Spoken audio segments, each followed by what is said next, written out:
Big boss 17 grand final मुकाबला में मुनव्वर फारूकी ने शानदार कामयाबी हासिल करके ट्रॉफी जीत ली। उन्होंने फाइनल मुकाबला में अभिषेक कुमार को शिकस्त दी।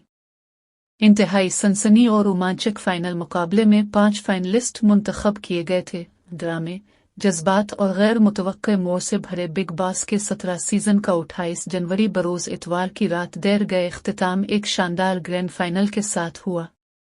5 फाइनलिस्ट्स अंकिता लोखंडे, मुनव्वर फारूकी, मनीरा चोपड़ा, अभिषेक कुमार और अरविंद माशिटी को बिग बॉस 17 के टाइटल के लिए फाइनल में मुकाबला किया। बालाखर मुनव्वर फारूकी ने शानदार मुजाहिरा करके फाइनल जीत लिया और इनामी रकम 50 लाख रुपए हासिल कर ली। बॉलीवुड अदाकार सलमान खान की मेजबानी में शानदार परफॉर्मेंस और पुरानी यादों के साथ ग्रैंड फाइनल का आगाज हुआ। माहौल जोशो खरूश से भरा हुआ था क्योंकि फाइनलिस्ट फाइनल शोडाउन के लिए तैयार थे। बिग बॉस 17 का फाइनल राउंड इंतहाई दिलचस्प, सनसनीखेज और पुरजोश रहा। सलमान खान ने आखिर में मुनव्वर फारूकी को बिग बॉस 17 का फातिह करार दिया।